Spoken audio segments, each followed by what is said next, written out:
C'est l'émission à racaille, bien entendu, où on vous cause tout de suite de Germain Delatouche, un graveur, mais alors un graveur, je dis pas. Et on a donc des bouquins des éditions Plein Champ, dont un sur Germain Delatouche. Ouais, un très beau livre. Un très beau livre, il y a ses gravures, ses dessins, ses peintures, et son histoire, voilà, en gros. Et donc, dans ce que vous allez entendre maintenant, c'est un peu tout ça qu'on cause dans le poste. Il y a un an, on parcourait le ciné mensuel et il y avait un petit article de ciné, justement, dans la rubrique littérature, qui parlait de Lucien Bourgeois et qui prenait des extraits d'un livre de Lucien Bourgeois qui s'appelait L'Ascension, en fait, où 12, il y a eu 2 livres. Il y avait L'Ascension et il y a eu un autre petit recueil de nouvelles qui venait d'être republié aux éditions Plein Champ. Et on se dit, dont un, j'ai pas pu le finir tellement c'était terrible. Ouais, les histoires prolétariennes, effectivement. Ouais. Et donc on s'est dit, ça, nous, la littérature prolétarienne, ça nous intéresse, on connaît pas. Donc je suis allée dans ma librairie, j'ai commandé les 2 livres et on a trouvé ça quand même passionnant. Et sur la couverture d'un des livres, il y avait une gravure. Alors comme je suis un petit peu curieuse, je regarde et je vois la gravure était une gravure de Germain Delatouche. Et effectivement, en regardant la bio de Germain Delatouche, on s'est dit, voilà, c'est génial, ce type, effectivement, peintre, graveur, correspond à tout ce qu'on aime. Donc, on avait à cette occasion, il y a un an, donc parlé de Lucien Bourgeois et de Germain Delatouche.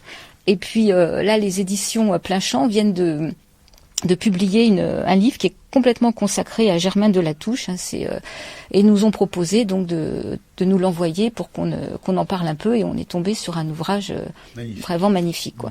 Donc cet ouvrage, il y a pas mal de documents graphiques, et il y a aussi des textes où les gens qui ont côtoyé Germain Delatouche en parlent, quoi. Donc moi j'ai choisi le premier paragraphe en fait du premier texte, qui est donc Lucien Bourgeois qui raconte Germain Delatouche.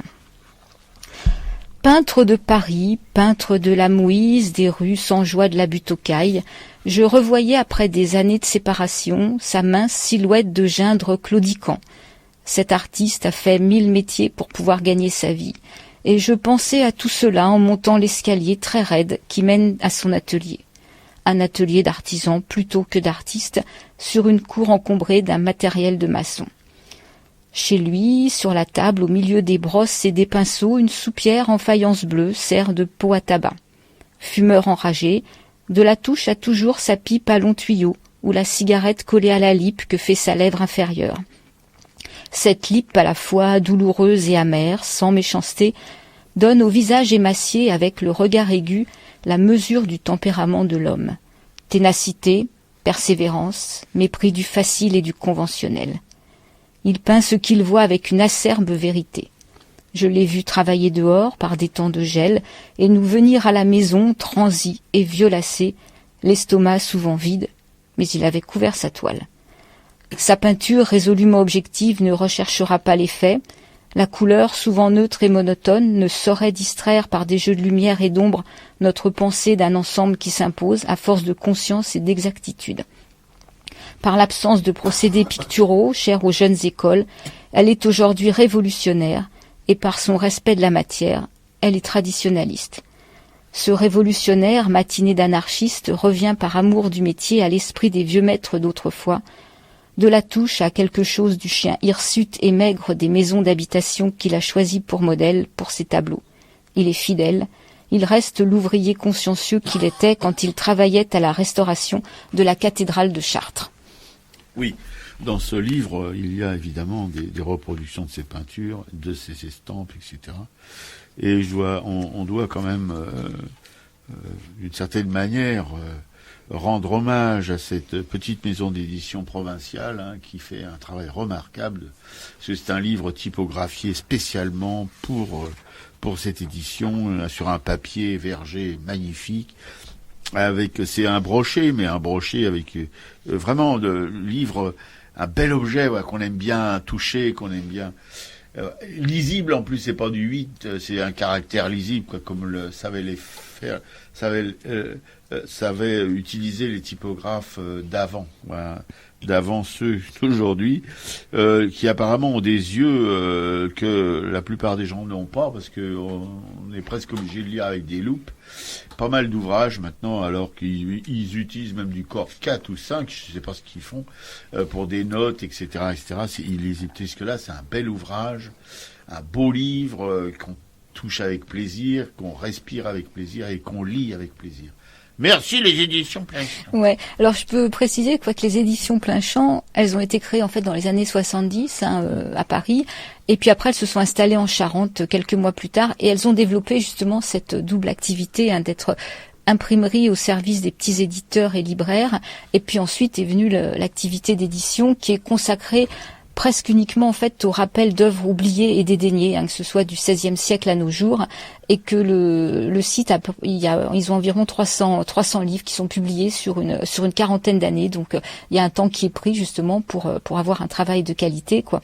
Alors leur premier choix était de publier des poètes, c'est pour ça qu'ils s'appellent Édition Plein Champ, et puis après ils ont été vers des oubliés, des méconnus de la littérature, soit l'histoire littéraire d'hier ou d'aujourd'hui, et qui a des domaines d'expression très divers, donc qui vont aussi de la littérature ouvrière à l'Oulipo, et puis ils passent par les facéties de l'Ancien Régime, ou la bohème du Second Empire, ou la période symboliste.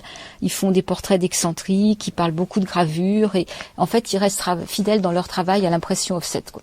Tout à fait, ouais. Même je pense à la typo, non ? Parce que là, j'ai l'impression que cet ouvrage, il est typographié. Enfin bon, ils sont en tout cas dans la belle édition, pas l'édition de luxe, c'est pas une édition de bibliophile, mais d'amoureux de livres quand même, qui ont des moyens modestes, mais qui peuvent se les offrir. Bon, ça coûte 20 €, mais à mon avis, ça le vaut. Ah ouais, moi je trouve que c'est pas excessif par rapport à l'ouvrage qu'on a entre les mains, quoi. Non, tout à fait. Et puis vous verrez les reproductions d'estampes, et les reproductions de peinture. Il y a une quarantaine d'images en couleur aussi. Il faut quand même, pour les peintures et de la touche, vous verrez, c'est assez intéressant, et ça colle bien, si vous voulez, au texte qui évoque le travail de la touche, comme celui dont vient vous parler Pichécou. Ouais, parce qu'effectivement, le livre serait pas suffisant si Germain de la Touche n'était pas à cette hauteur-là, quoi. Oui. C'est ça qui nous a complètement séduit. Oui, bien sûr, oui. Montmartre, on a vanté les charmes, on a chanté tous les plaisirs. Rue Saint-Vincent, nous verse des larmes, on rit dans la rue des Martyrs. Moi, je connais dans le 13e un coin dont on parle moins souvent, mais ce petit coin-là, je l'aime et je le trouve très émouvant.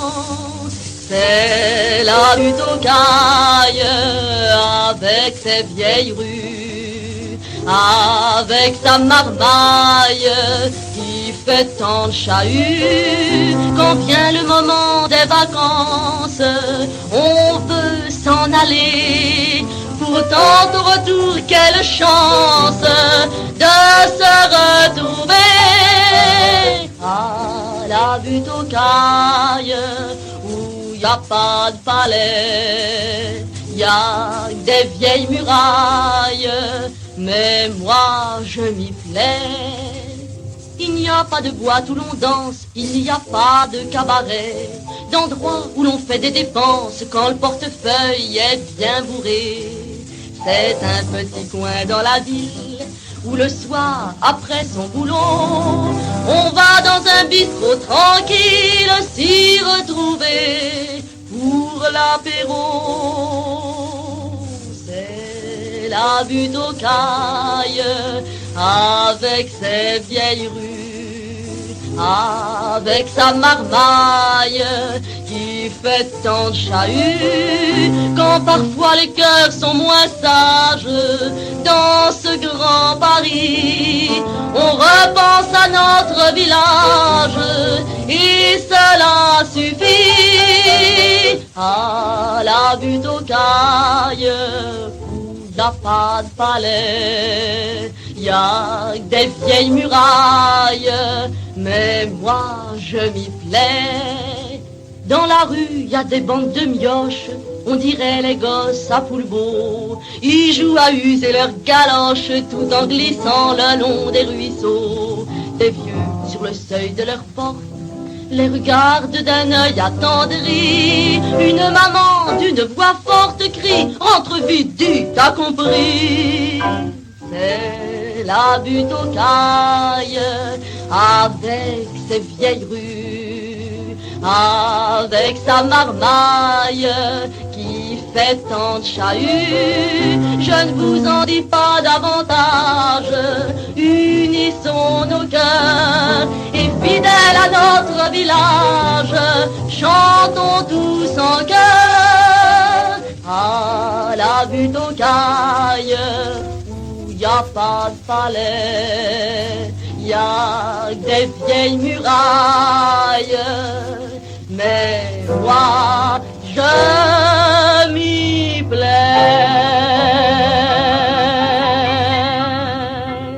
La butte aux cailles par Dominique Jeannès, et puis voilà quoi, c'est le quartier de La Touche qui a passé tout son temps dans le 13e arrondissement. Oui, un peu le quartier de notre camarade Thierry Nouzette aussi, qui nous a traîné là-bas. Voilà, oui, il y a les petits bistrots encore maintenant. Enfin, il faut pas y aller évidemment le soir quand tous les bobos vont boire leur... Comment t'appelles ça, là, ce qu'ils boivent les bobos là? Les mojitos. Les mojitos, hein, mais le matin, l'été, voilà, la fraîche là, vous allez vous cloquer une petite bière, une petite mousse là, à la terrasse d'un petit bistrot, c'est sympa. Ouais, puis c'était le quartier de mon papa qui a passé toute son enfance là-bas. Ah ouais? Ouais. Ah ouais, c'est formidable. Bon, eh ben écoutez, on est dans le paysage, là, on est content. Hein. Bon, tout de suite, après cette chanson, on a découvert cette chanteuse. C'est vraiment, c'est Dominique Pigécou qui l'a dégotée. Je sais pas comment. Elle a des techniques pour trouver des chansons inédites qui est assez oui, performe. Hein. Ouais, écoute, c'est sur un CD ou un vinyle même, parce que je pense qu'au début il y a des craquements, ça doit être un vinyle qui s'appelle Les Grandes Dames de la chanson. Voilà, c'est ça. Alors celle-là, c'est une grande dame inconnue pour nous en tout cas.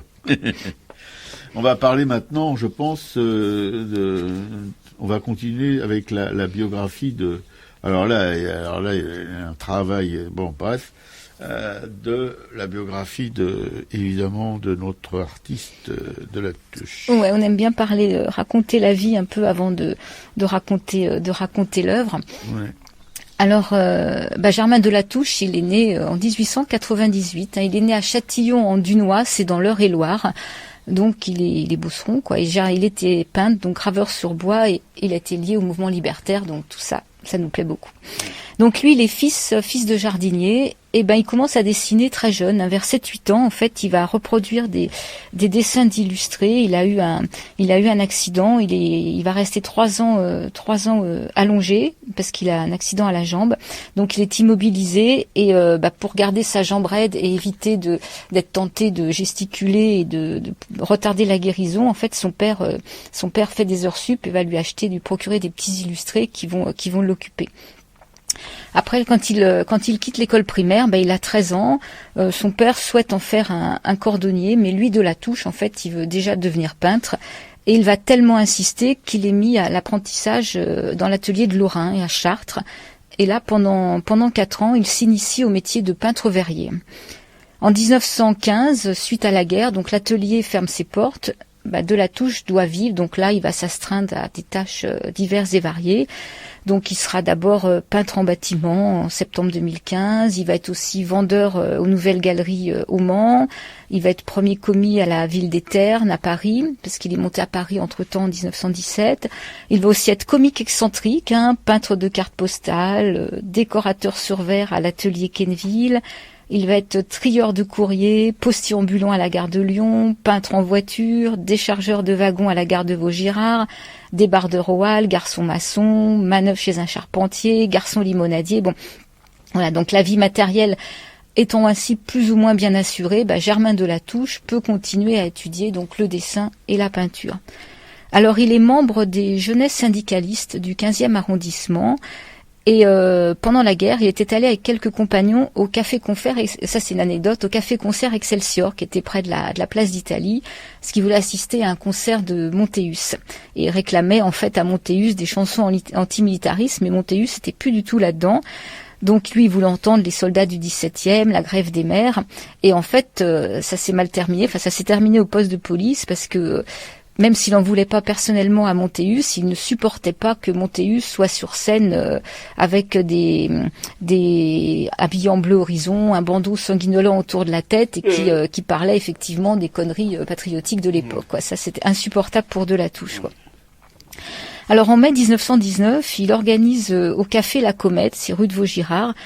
C'est la première exposition collective qui est faite depuis la guerre et qu'il intitule Résurrection du quartier latin.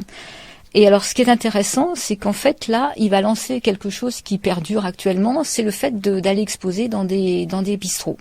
C'est lui qui a lancé ça. Après, donc, il va aussi, cette même année, 1919, exposer au Salon des Jeunes. Et en 1920, il fait son premier envoi au Salon des Indépendants. L'année d'après, il rentre au cabaret Montmartre 3 qui s'appelle La Vache Enragée. C'est le cabinet de Gilles de Paquis, de Roger Tosini et de Maurice Allais. Et là, Germain Delatouche, jeune pâtre de la Vache, remplissait les verres, soutenait les chœurs, ordonnait les simèses. Il cumulait avec ses fonctions de bistrot celles de metteur en page, de collaborateur et d'accrocheur de toiles d'amis.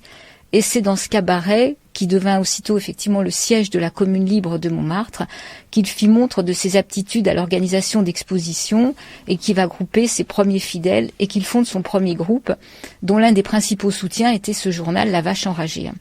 Donc les expositions de ce groupe vont perdurer quelques années jusqu'en 1927. Alors il n'y aura pas que La Vache Enragée, il y aura également l'Olympia, le Moulin de la Chanson, le Café du Parnasse. Et à cette époque-là, Germain Delatouche était Montmartrois. Il avait l'allure des bohèmes de la belle époque. Il avait les cheveux longs, il avait une lavalière, un chapeau à large bord. Il fumait une pipe avec un long tuyau. Il avait une grande cape et voilà, balançait le pan droit sur son épaule gauche comme un mousquetaire, quoi. À l'automne 1922. Delatouche se retrouve une fois de plus sans travail, donc là il a une existence limite d'une existence de clochard, jusqu'au moment où il trouve du travail à nouveau comme décorateur sur verre. Là il va faire plusieurs ateliers. En 1924, il entre au comité directeur du groupe Partisan, qui publie la revue du même nom, dont le financement devait être assuré par des cotisations mensuelles des adhérents du groupe. Et c'est à cette date, effectivement, qu'il commence à pratiquer la gravure sur bois, influencé par Jean Lebedef, art dans lequel, comme par sa peinture, écrit Maublanc. Donc Maublanc est aussi une des personnes un de ses mécènes qui a collaboré et qui a fait des textes qu'on peut retrouver dans le bouquin, là. Donc il a fixé le vénérable et sensible visage du vieux Paris. Montparnasse l'inspirait parfois et Montmartre. Mais c'est donc ce 13e arrondissement qui reproduit le plus souvent. Donc après, il va faire comme de nombreuses expositions particulières. Il organise des manifestations collectives d'artistes. En 1927, il est sociétaire du Salon d'automne et il obtient le grand prix de l'appui aux artistes pour l'ensemble de son œuvre. Pendant la guerre d'Espagne, on peut aussi remarquer que là, avec plusieurs autres artistes sympathisants, on peut citer Clodo, Vlamin, Clus, Louis Moreau. Il a organisé au début de l'été 37 une exposition d'œuvres d'art qui était offerte au profit des orphelins de la colonne libertaire. Donc Delatouche travaillait dans rue Croulebarbe, au 33 de la rue Croulebarbe, donc dans le 13e arrondissement. Son atelier était un petit atelier au fond d'une cour, occupé par un entrepôt de maçonnerie. C'était un endroit calme qu'il avait aménagé lui-même, donc de façon plutôt rustique. Et là, il recevait ses amis, il entreposait ses diverses collections parce qu'il aimait bien accumuler des objets. Il avait des chandeliers en cuivre, des cartes postales, des couvercles de boîtes de camembert. Et c'est là qu'en janvier 41, en fait, il a aussi accueilli 2 prisonniers évadés qu'il ne connaissait pas, mais qu'il avait été envoyés par des copains. Et voilà, c'était suffisant pour Delatouche pour avoir confiance et les accueillir. Donc après la guerre, il continue la gravure sur bois, il donne de nombreux dessins à la presse libertaire. Il y a le Libertaire, Défense de l'homme, L'homme et la vie. Enfin, voilà, il travaille aussi à la revue littéraire qui est fondée par Henri Poulaille. Et son atelier de la rue Croulebarbe, en fait, malheureusement, va être démoli. Il y a des promoteurs qui ont des projets d'y élever un gratte-ciel. Donc de la Touche est obligé de quitter son 13e arrondissement. Il va s'installer boulevard de Clichy dans le 18e.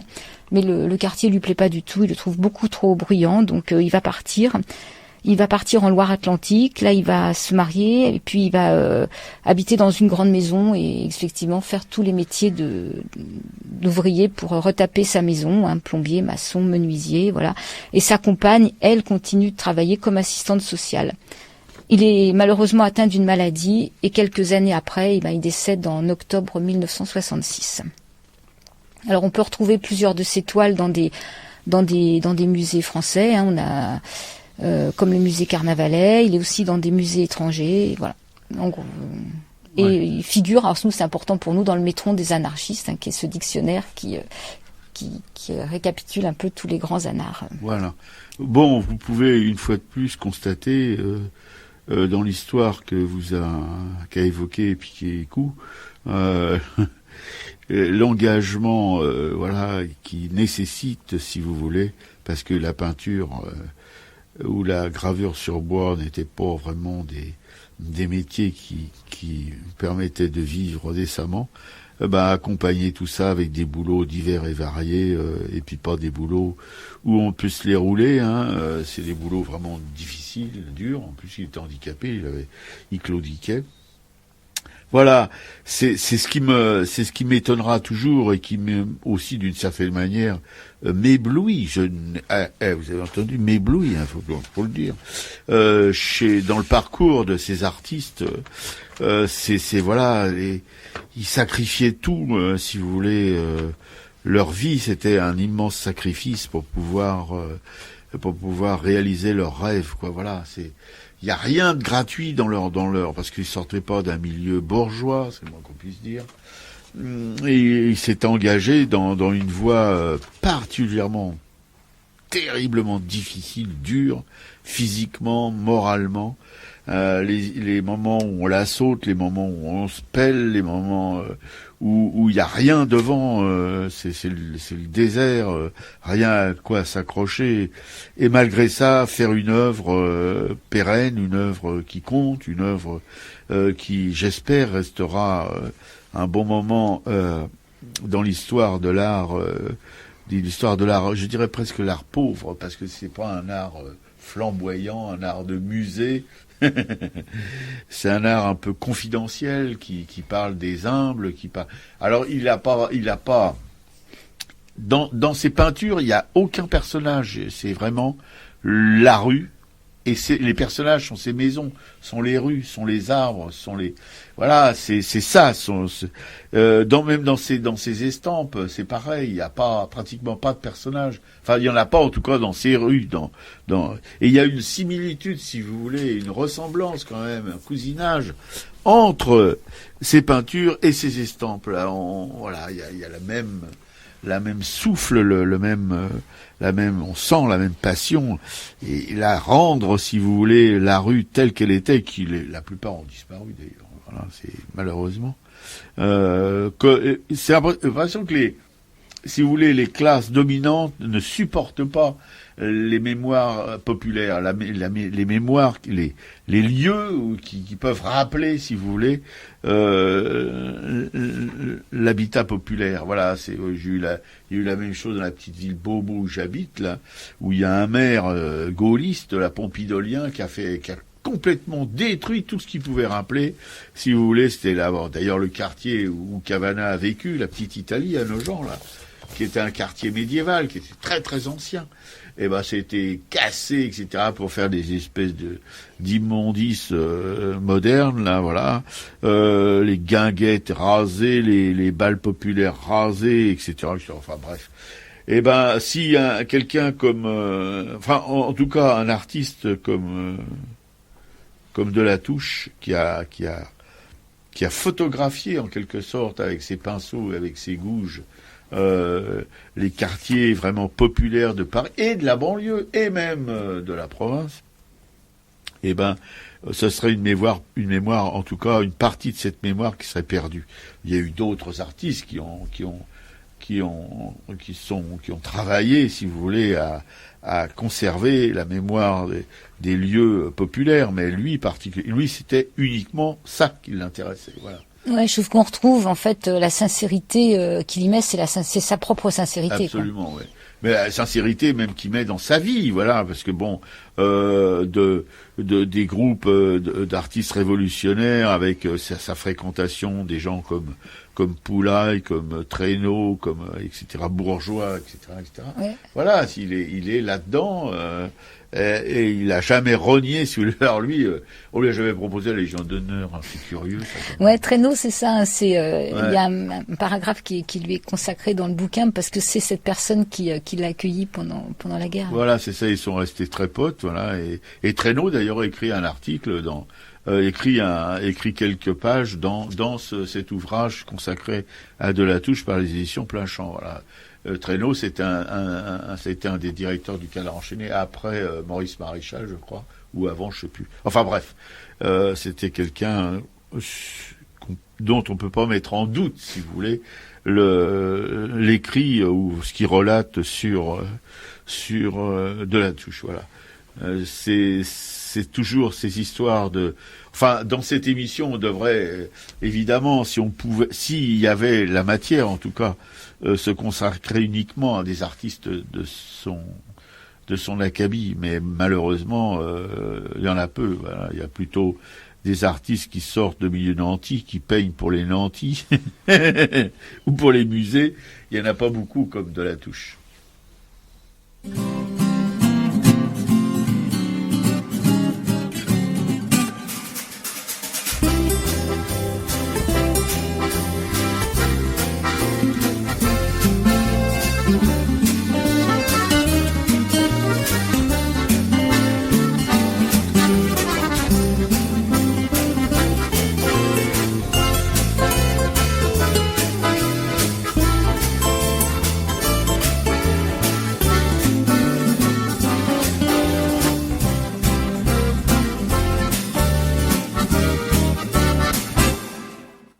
Les gars, apportez la dernière bouteille, qu'il nous reste du vin que je faisions dans le temps.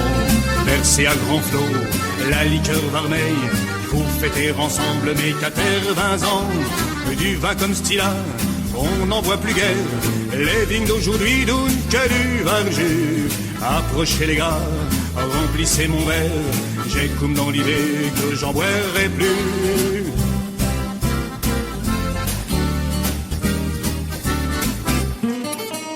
Ah, j'en boirai plus, c'est bien triste à dire, pour un vieux pesant qui a tant vu comme moi. Le vin des vendanges, en un clair sourire, pissé du torsouet comme liot du touet. On aura bien dire, on aura bien faire, pour appui d'un jour pour remplir nos flux. De ce sont des lignes qui rougit mon verre, j'ai comme dans l'idée que j'en boirai plus.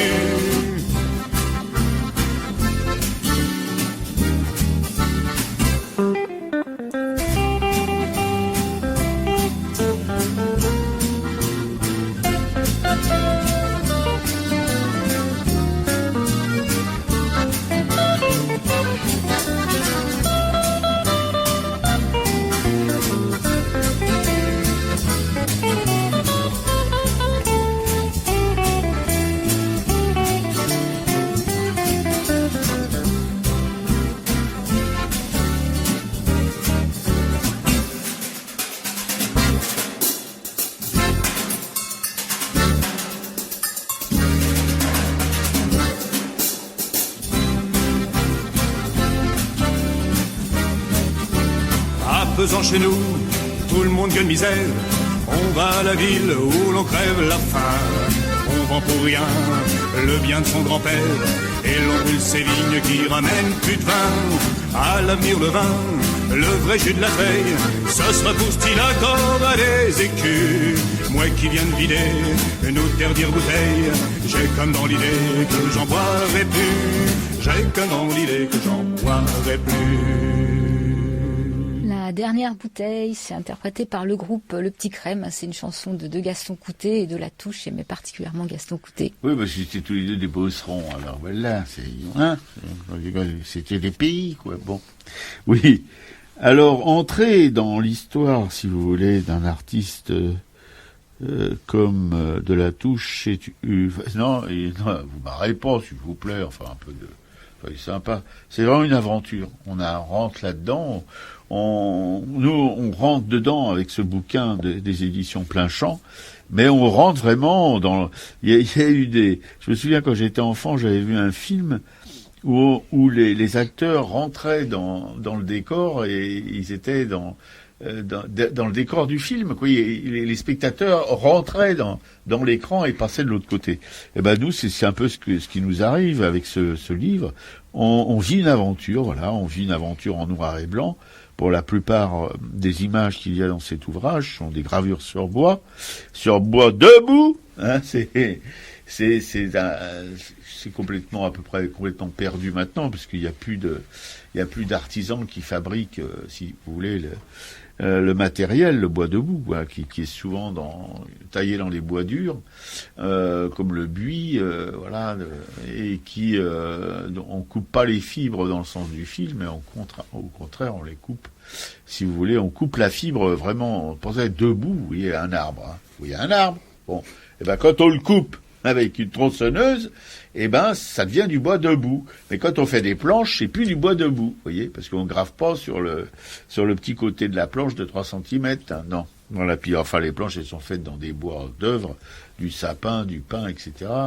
Oui, il y a encore des parquets de chêne, hein, mais bon. Voilà, le bois debout, c'est la différence avec le bois de fil, si vous voulez, comme maintenant il y a des contreplaqués, on pourrait considérer que c'est du bois de fil, et ça se coupe pas de la même manière que le bois debout. Le bois debout permet de faire des gravures très très fortes. Bon, je passe, je sens que j'ennuie. Alors, et rentrer, si vous voulez, avec de La Touche, l'accompagner à travers ces estampes dans ce livre, c'est quand même, c'est comme si vous vous baladiez exactement derrière la scène, derrière le décor, voilà. On est là dedans, on vit Montmartre, on vit le Kremlin-Bicêtre, on vit voilà toutes le 16e. Ah, il a quand même travaillé dans le 16e, mais la rue Berton dans le 16e arrondissement. Et il y avait encore des taudis dans le 16e arrondissement, cela n'a plus existé maintenant. Voilà. Il a comme ça un vagabondage, si vous voulez, artistique, oui, dans les vieilles rues de Paris, de la banlieue, du Kremlin-Bicêtre, voilà. Il a pratiquement fait tous les arrondissements de Paris, même le 5e, le 5e, le 19e, le 20e, voilà, c'est Saint-Denis, pour en faire on pourrait dire presque des instantanés, hein. Mieux que des photos d'ailleurs, parce qu'il y a le côté unique de l'estampe, voilà. C'est pas clic-clac Kodak, hein, non, il faut quand même, parce que je pense pas qu'ils aient des photos, ils dessinaient dans la rue, sur le motif, et après ils transcrivaient ça en gravure sur bois. Voilà. Alors c'est noir, faut dire que toutes ces maisons, il y a là aussi à Montmartre le lapin agile, il y en a aussi des sans titre, on sait pas très bien où elles se trouvent, mais enfin il retranscrit, si vous voulez, la lèpre sur les murs. C'est souvent des murs en plâtre, vous voyez, alors ils sont vraiment abîmés, voilà, il y a des fissures, il y a des bouts de plâtre qui sont tombés, en général c'est assez sale, assez noir avec les gaz, pas les gaz des bagnoles, parce qu'à Paris, dans les quartiers populaires, il y avait beaucoup d'ateliers, de petites usines, etc. Surtout dans l'Est parisien, il y avait beaucoup et ça engendrait de la crasse qui s'incrustait dans le plâtre des maisons, voilà. Et puis les rues étaient pavées, et puis voilà, et puis c'était un peu casse-gueule partout. Faut voir des maisons, on se demande comment elles tiennent debout, puis il y avait des palissades, et puis voilà, et tout ça, c'est un voyage, je trouve, en tout cas, pour ma part, extraordinaire. C'est comme le jardin de Trenet, c'est pas un jardin extraordinaire, c'est un voyage extraordinaire dans les vieilles rues de Paris avec toutes ces baraques à la ramasse. Ouais, les murs tous lézardés. Ouais, c'est ça, oui, c'est voilà. Les façades à touche-touche. Ah oui, complètement. Ou alors qui sont complètement inclinés. Vous savez, il y a des maisons qui datent du 14e, 15e siècle. Et elles sont ventrues parce qu'il y a le fruit de la maison. Plus les maisons sont anciennes, plus il y a de fruits. Le fruit, si vous voulez, elles ont une base large et elles vont en diminuant au fil des étages, voilà. Et puis elles ont aussi des fois les murs qui s'éventrent plus ou moins. Voilà. Et tout ça, c'est vraiment traduit d'une manière, je dois dire, assez exceptionnelle. Ouais, je trouve que son trait est vraiment identifiable. Oui. Alors quand il fait des illustrations pour des bouquins ou pour les journaux, c'est un peu différent. Là, c'est un trait différent. Mais tout ce qui est effectivement maison, que ce soit du vieux Paris ou d'ailleurs, on reconnaît sa touche. Il y a un peu comme des zébrures en fait. Je sais pas si c'est ces ombres. Oui, il fait, si vous voulez, la matière la matière des murs, etc. C'est avec le burin. C'est une gouge parce que c'est une échoppe. Enfin, c'est en gravure sur bois. Il arrive à donner, si vous voulez, l'impression de matière, l'impression de salissure, l'impression, etc. Avec des traits parallèles, etc. Des grisés, on appelle ça comme ça. Qui sont, c'est assez, on sent qu'il a la main sûre, Pépère, hein. Il tremble pas, il a pas la main, il a, oui, une main de graveur, quoi. Voilà, c'est ça. Et puis, oui, comme le rappelle ma camarade, il a illustré beaucoup d'ouvrages, dont Jules Vallès, on se dit, l'enfant, le bachelier, l'insurgé, en 3 volumes, voilà, 3 volumes, alors, 13 bois gravés pour l'enfant, vous voyez, 12 bois gravés pour le bachelier et 13 bois gravés pour l'insurgé. Alors l'insurgé, c'est avec des drapeaux noirs aux fenêtres, une barricade, un affût de canon, etc., etc. Vous voyez, voilà, il a travaillé donc pour ce magnifique, cette magnifique trilogie de Vallès sur une enfance, une jeunesse et une maturité où, si vous voulez, particulièrement quand il est bachelier, c'est terrible quand vous lisez le bachelier de voir dans quelles conditions Vallès a vécu, quoi. C'est semblable à probablement que de la Touche s'est retrouvé dans la misère crasse de Vallès, quoi, qui avait rien à bouffer, qui vivait dans des garnis immondes, dans le froid, avec la faim, etc., la flotte, l'humidité. Voilà, c'était les bacheliers, si vous voulez, maintenant on gueule parce qu'il n'y a pas assez de subventions, et c'est vrai, il n'y en aura jamais assez, mais les bacheliers les bacheliers du 19e siècle, enfin, ceux qui étaient de familles modestes, hein, qui arrivaient au baccalauréat, alors là, je dois dire que c'était quelque chose de terrible, de vraiment terrible. Ouais. Et quand on regarde un petit peu après son travail de peintre, je trouve qu'il y a une similitude où on reconnaît son trait de je crois qu'il a commencé par la peinture, hein, ouais. Mais on voit cette même touche en fait qui transparaît un peu dans ses peintures. Oui, tout à fait. Il a, si vous voulez, une plus importante production picturale que gravée. Voilà, parce que bon. C'est peut-être aussi, ça va peut-être plus vite à faire une peinture qu'une gravure, quoi, je suis pas persuadé dans son cas. Mais c'est vrai que ces peintures de paysage on peut reconnaître déjà il a une personnalité, il a un style particulier. C'est tout comme l'évoquait Piquécou dans sa bio. Sont des couleurs assez, oui, on pourrait dire ternes. Il n'a pas, si vous voulez, comme un Utrillo ou comme des gens de cette époque, il n'a pas magnifié les choses. Utrillo, parce que Utrillo, même si sa peinture est, comment on pourrait dire, semble un peu naïve, mais elle est très gaie. Enfin, il y a des couleurs, il y a un style qui n'est pas mélancolique, qui est, oui, c'est assez gai. Chez De la Touche, pas du tout. Il a restitué, si vous voulez, l'atmosphère, l'ambiance, la pauvreté de ces bâtiments en utilisant des couleurs très rabattues, très voilà. Tout ça, c'est des gris, des bleus, des gris bleus, des gris rouges, enfin bon. Ouais, des ocres. De Voilà. temps en temps, il y a une petite façade un peu rouge qui peut se distinguer.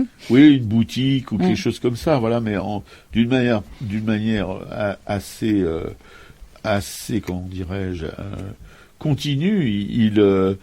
Il restitue, je crois, l'ambiance, vraiment l'atmosphère du vieux Paris qu'il a peint, quoi. Voilà. Et il a jamais essayé, si vous voulez, de l'arranger d'une manière quelconque. Il a essayé d'être fidèle à ce qu'il voyait, pas tromper les gens, parce que c'est pas une nature à tromper le monde, à être, si vous voulez, le plus sincère possible dans son travail. Et ça, c'est remarquable. Et je crois qu'on avait vu une ou deux de ses peintures, c'était au musée Carnavalet, quand il y a eu une exposition sur la commune ou sur les peintres de la commune, ou je sais pas, non. Sur des guinguettes aux barricades, là. Ouais, c'est ça, voilà. Et je pense on a vu des peintures de Latouche dans ce musée pour l'occasion de cette exposition. Voilà. Il a aussi, donc il a illustré des livres, des couvertures de livres. Il a illustré aussi des affiches, des cartes de vœux. Mais alors il y a ses vœux, voilà, mes vœux. Alors ses vœux, c'est fait en gravure sur bois aussi. Alors il y a mes vœux en 1944, 47, 48, 49, 50, 46, 45. Il a fait des ex-libris, mais ça comme un peu tous les graveurs qui s'adonnent aux ex-libris. Mais lui c'est en bois, vous voyez. Voilà. Puis il a donc illustré. Il y a une gravure de l'hôtel du Tertre. Et puis en 1968, il a fait, alors là c'est un peu tristounet, il a fait la rue des Paradis, le cahier des images de Paris. Et ici, je vais vous lire le petit texte qu'il y avait en dessous de ces gravures, il y a une tour immense, là, je sais pas, c'est pas la tour Montparnasse, 66. Il écrit, ici coulait la Bièvre, une rivière, il y avait un pont, rue Croulebarbe, des roseaux et des fleurs. Les poètes y menaient leurs belles amies. Les hommes d'abord empoisonnèrent ce miroir d'Île-de-France.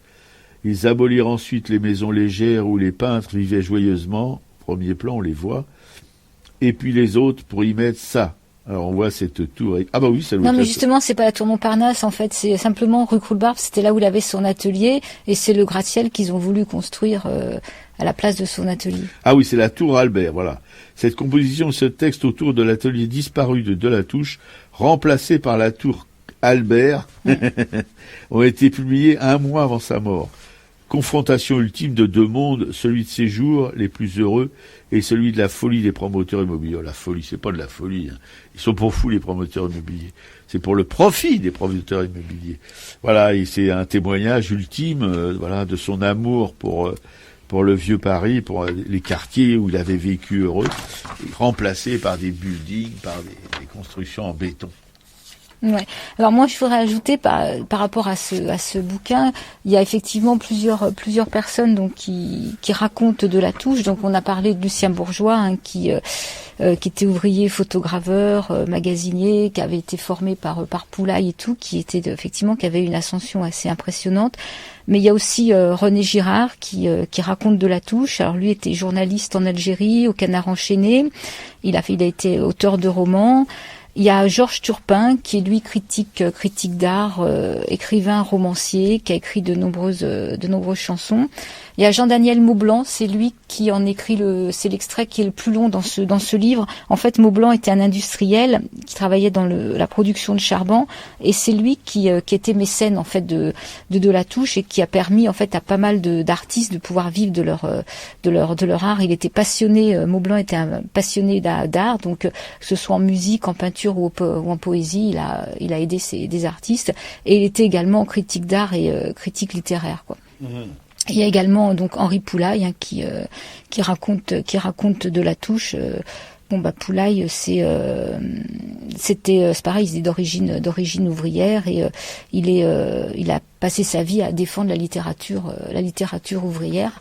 Et il y a Traîneau dont on parlait tout à l'heure qui travaille au Canard enchaîné. Quoi. Voilà. Alors, si vous voulez, bon, on va pas vous faire une leçon de choses, vous demander ce que vous avez à retenir de tout ça, mais si ce qu'on est tenté, parce que dire des images, dire une œuvre, on dit, c'est pas en fastoche, hein, c'est mieux de pouvoir filmer, montrer, que vous puissiez voir vraiment les images. En tout cas, vous pouvez commencer, si on n'insiste pas trop quand même, quoi qu'on insiste, hein, mine de rien, vous pouvez voir les éditions Plein Champ. Vous pouvez demander un catalogue d'ailleurs. Alors pour ceux qui ont un ordinateur, c'est www.pleinchant, PLEINCHANT.fr. Vous pouvez leur demander leur catalogue, etc., etc. Et ce bouquin sur Germain de la Touche dont on vous parle, qui est l'objet de cette émission, alors quoi, à cause de lui qu'on fait cette émission, ça c'est en sous-titre, il y a Germain de la Touche, bois gravé, dessins, peintures, témoignages et documents. Alors c'est Plein Champ 2016, une huitième de 208 pages, 300 illustrations, dont 40 en couleur, sous couverture à rabat en 2 couleurs, l'un des 100 exemplaires sur Olin Régular Dentalis. Voilà, c'est 21 €.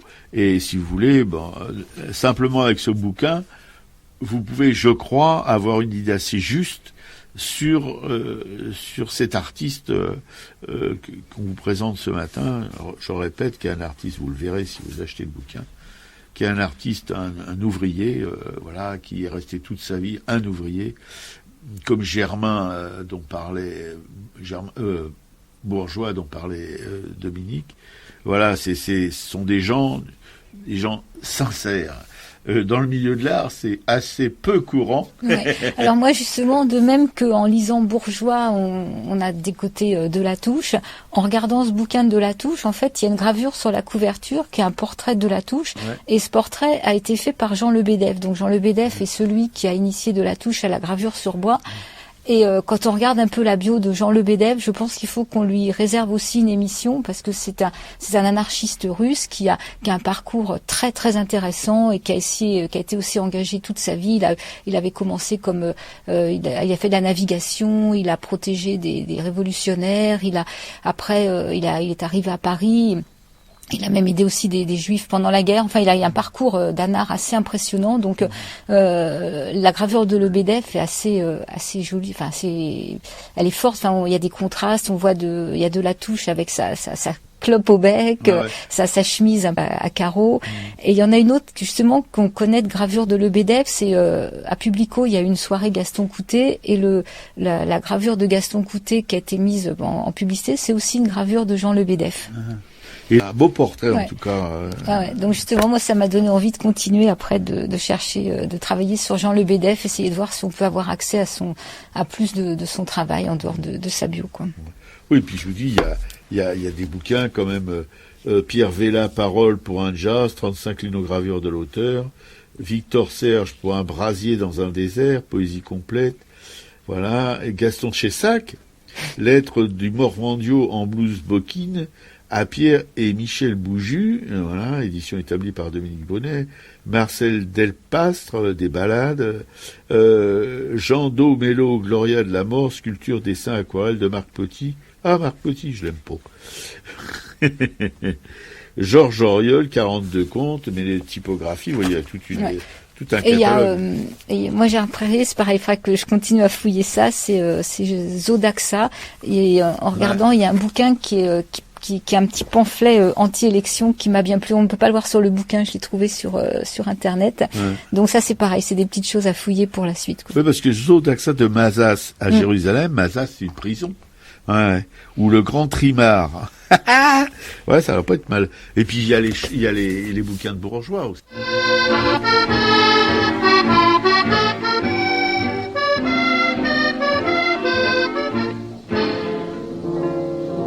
Le poète en guenille, les rôdeurs et les filles, les chansons d'Aristide Bruant, les héros populaires, les refrains d'avant-guerre sont bien loin de nous maintenant. Tout cela disparaît dans la nuit et l'on se demande aujourd'hui que sont devenues les fortifications et les petits bistrots des barrières. C'était le décor de toutes les chansons, des jolies chansons de naguère. Où sont donc Julot, Lily, Casque d'Or et Petit Louis le Costaud, si célèbres alors que sont devenues les fortifications et tous les héros des chansons. Des maisons de 6 étages, ascenseurs et chauffage, ont recouvert les anciens talus. Le petit Louis réaliste est devenu garagiste et Bruant a maintenant sa rue. Julot sera de l'Institut bientôt et Nini possède un château. Il n'y a plus de fortifications ni de petits bistrots de barrières. Adieu, décor de toutes les chansons, des jolies chansons de naguère. Mais d'autres viendront, héros différents, puis disparaîtront, à chacun son temps. Il n'y a plus de fortifications, mais il y aura toujours des chansons.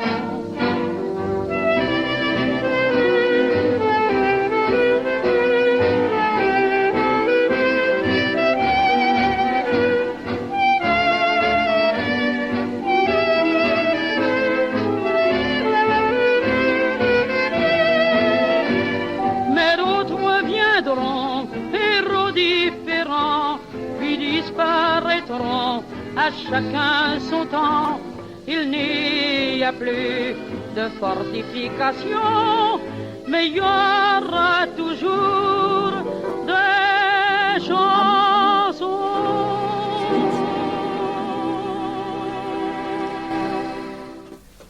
Voilà, c'était la chanson des Fortifs interprétée par Fréhel.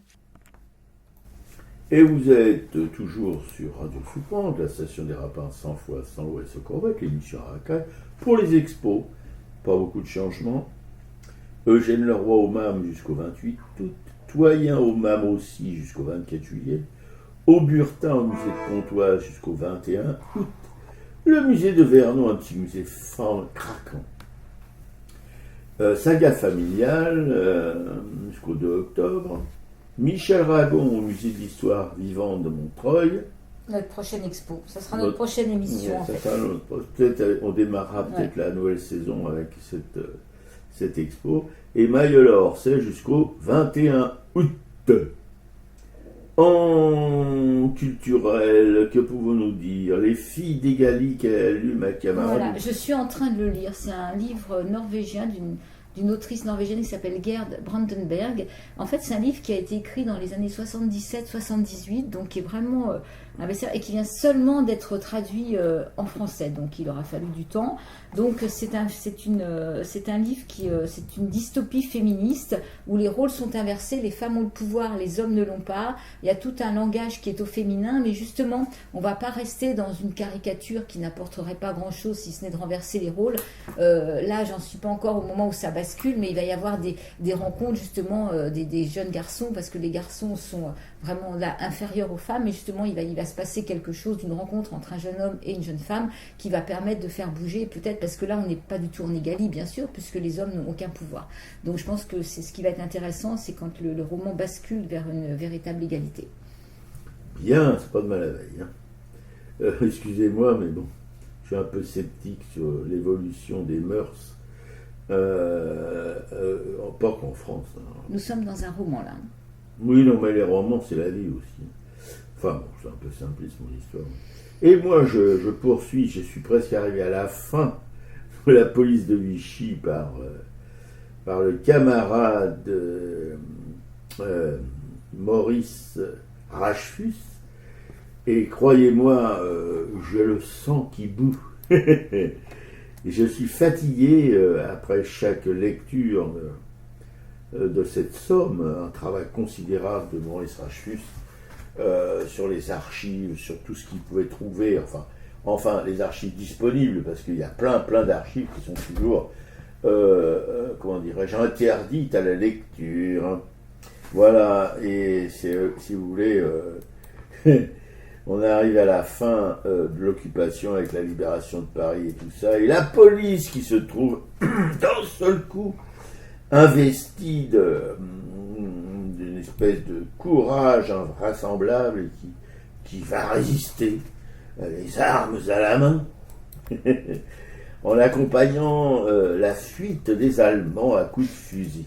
Bon, de mon point de vue, c'est un peu pitoyable par rapport, si vous voulez, à leur action, à l'action que décrit Rachfus dans la police de Vichy. C'est-à-dire que pendant 4 ans, ils ont traqué tout ce qu'ils pouvaient traquer, les juifs, les francs-maçons, les communistes, les résistants, etc., etc., ou même les Français ordinaires, avec des rafles dans le métro, des rafles partout, enfin bref. Ils ont fait chier le peuple, ils ont meurtri le peuple, ils ont assassiné le peuple pendant 4 ans, en outrepassant même les ordres qui leur étaient donnés, quoi. Ils ont pris des initiatives absolument abjectes, et à la libération, ils résistent, voilà. Les résistants de la 25e heure sont un peu risibles, c'est un peu, comment dirais-je, oui, enfin c'est risible, quoi.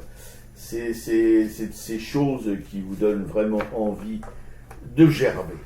Voilà, alors, je vais finir là-dessus, cette somme de Maurice Rachfus, et puis après, je passerai, j'ai encore à lire, si vous voulez, Drancy, j'ai encore à lire La Rafle du Veldiv, et le livre qu'a écrit Rachfus sur sa vie de gamin à Paris pendant l'occupation, gamin juif évidemment. À Vincennes apparemment. Hein? À Vincennes. Oui, à Vincennes, parce qu'il est né à Vincennes, et d'ailleurs on a c'est surtout une copine à ma camarade de combat.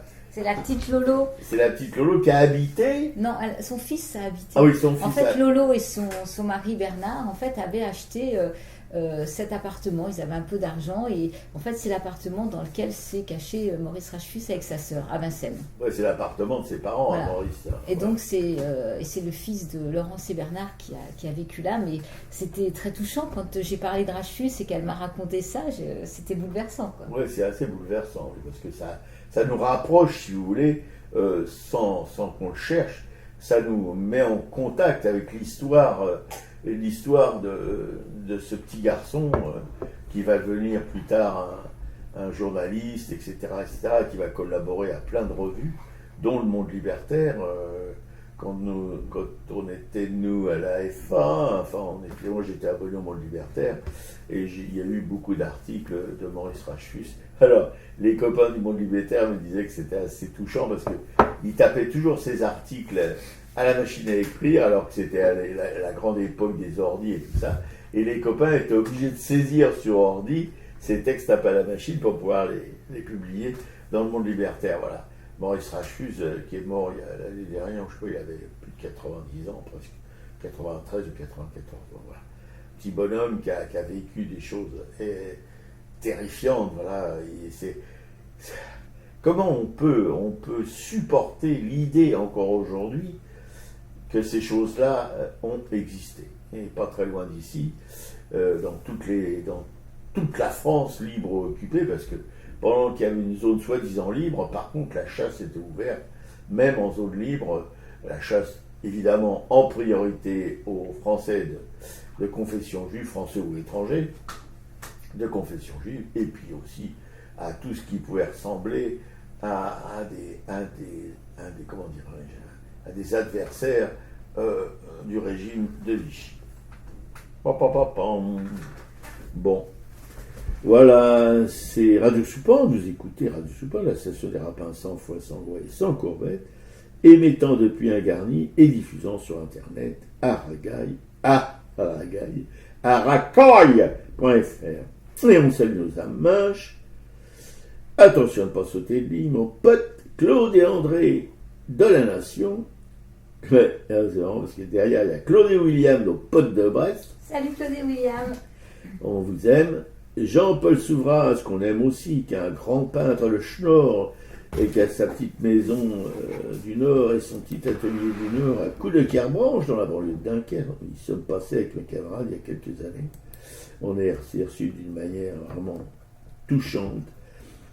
Claudine, une pote à ma camarade, qui écoute et qui lui donne de temps en temps des pistes pour des émissions.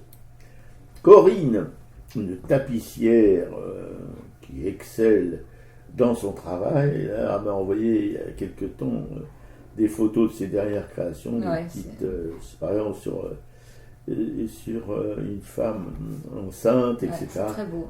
Oui, non, c'est vraiment un ange. Joël, Anne-Emmanuel et Fredo, une bande de potes qui sont potes aussi avec Corinne.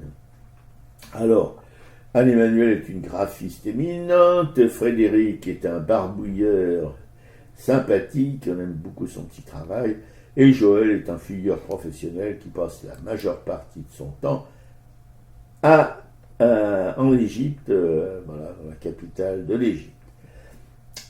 Juliette Planck, une graveuse, alors, je jure, en relégation à Rochefort-sur-Mer et qui anime de temps en temps une émission qui s'appelle Radio Pigaille. Hein. Enfin, Juliette Planck, moi j'adore son boulot. Ah ouais, super Juju. Hein. Ouais, parce que Juliette, elle fait pas des trucs, des grands machins politiques et tout. Ce qui l'intéresse, c'est la ville. La ville, le lieu de vie des gens ordinaires, c'est pas la ville bourgeoise. Hein. Et là, comme elle est dans un bled à Rochefort-sur-Mer qui est près de la mer, on a droit parfois, et elle nous avait envoyé quelque chose avec qui se dépliait là, et c'était une image portuaire, et c'était magnifique. Mais moi j'ai une petite gravure d'elle, je vous l'assure, avec la ville la nuit, avec des cheminées, etc. Enfin, c'est pas si ça juste quelques jours, même ça fait la nuit. Merci Juju d'exister. Marie-Christine Béguet, une graveuse aussi, émérite, qui doit être maintenant vivre dans la Cévennes, à Hippolyte Dufort. Elle a acheté 2 petites maisons qu'elle va réunir. Alors, voilà, c'est des petites maisons modestes, des maisons d'ouvriers, quand il y avait des filatures encore dans la Cévennes, voilà. Marie-Christine Béguet, qui est une graveuse aussi, mais elle, son truc, c'est le trait, voilà. Elle fait des traits, toujours des petits traits, comme il y en a qui faisaient des petits trous dans le métro, quoi. Elle, c'est des petits traits. Non, on adore son boulot, on adore le personnage aussi, qui est une artiste. Ouais. Super, voilà. Marie. Qui est une battante, comme on dit.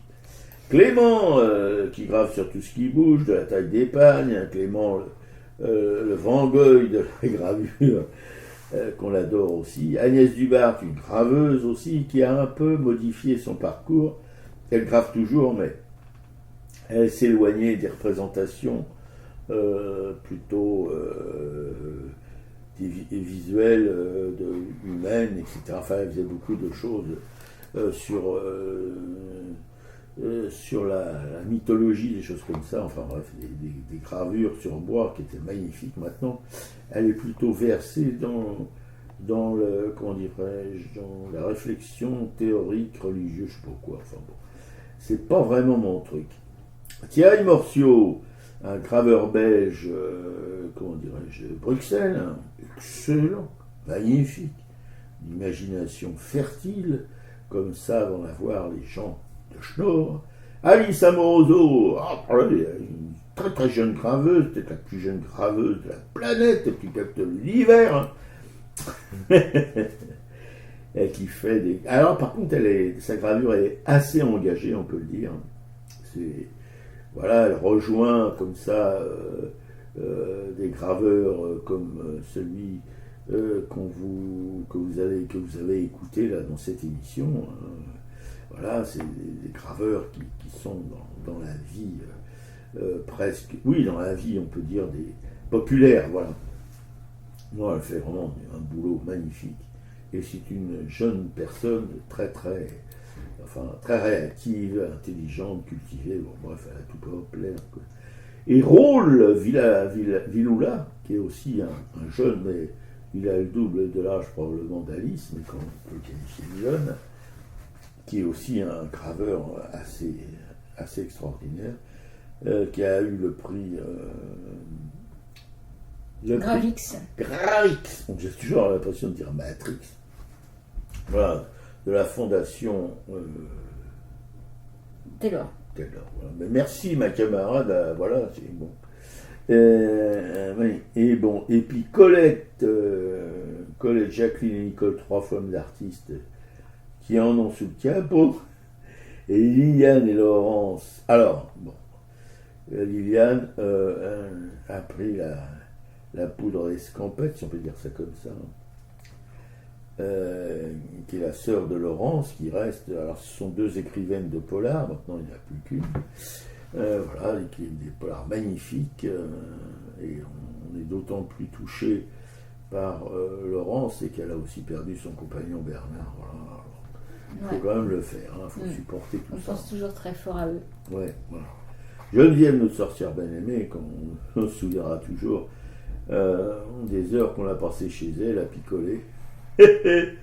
Marie-Christine et Christophe, 2 militantes chez Militants qui militent. Cécile, tu la sens à sa puissance. Oui, ma Cécile, on la sent à sa puissance et on t'aime. La rue flamboyante. Voilà, ma copine me l'a rencontrée quand, tu dis? Je vais la voir demain. Elle va la voir demain.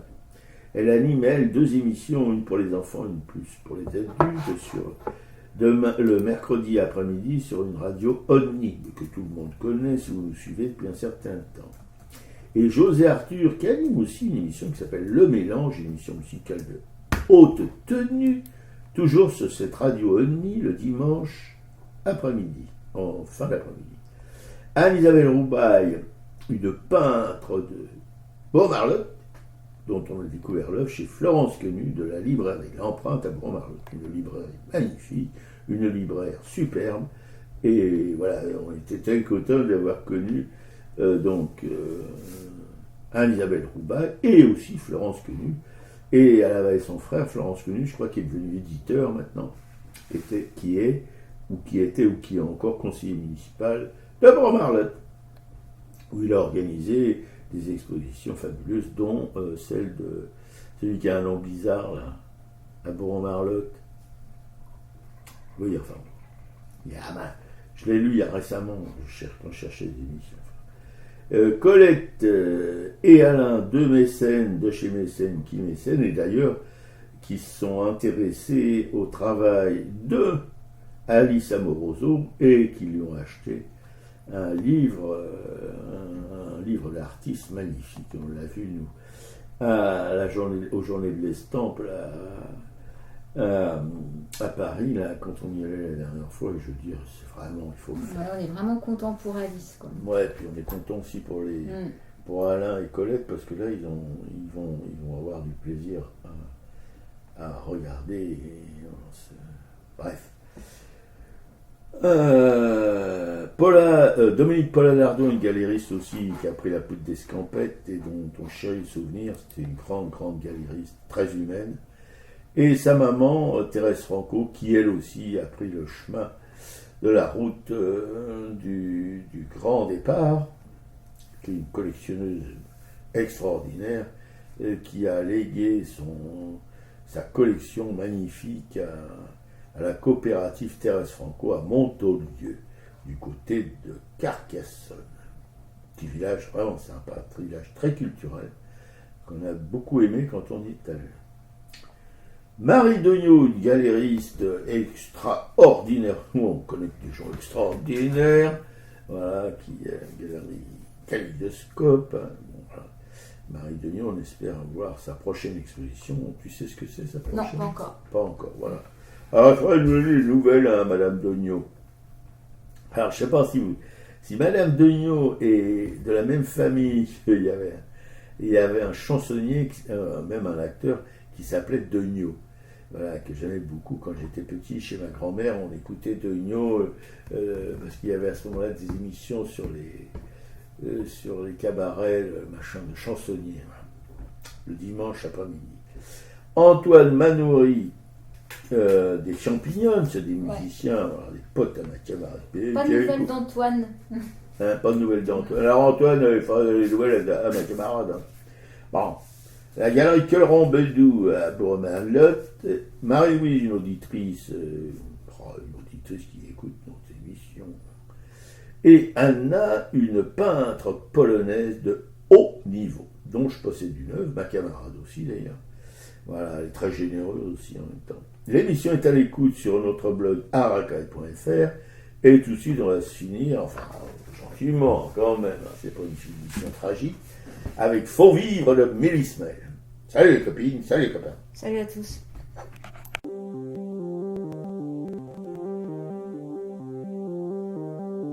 Malgré l'écran anxieux du néant, c'est pour mieux nous manger enfants et les silences et les boucans. Faut vivre.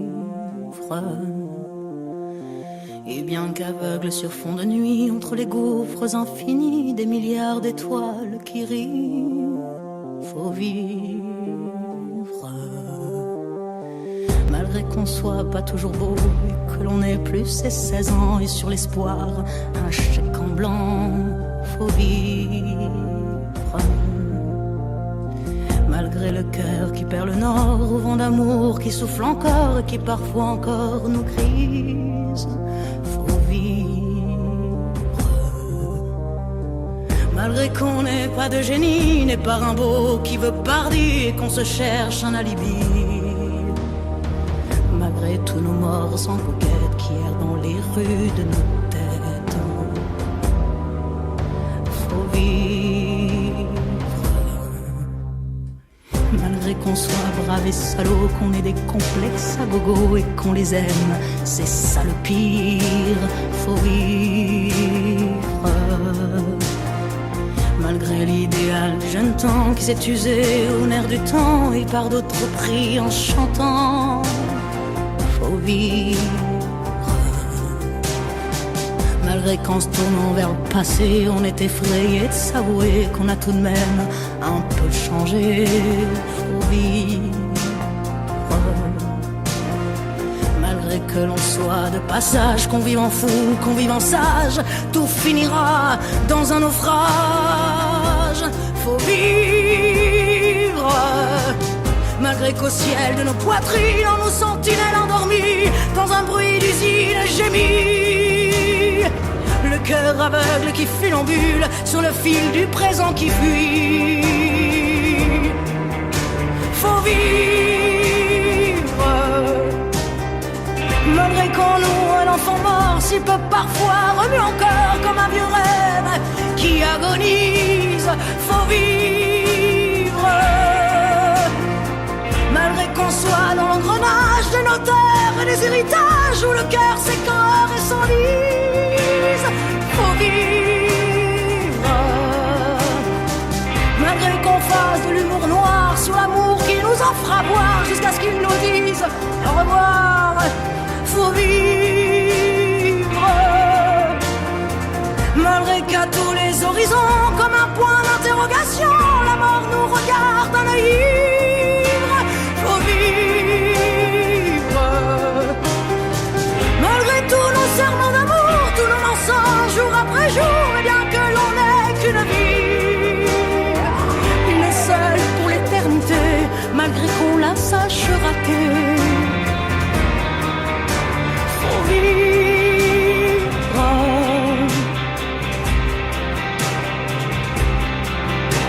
Faut vivre.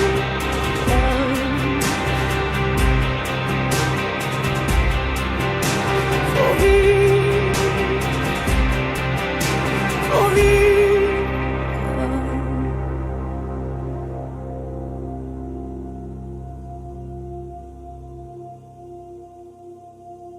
Faut vivre.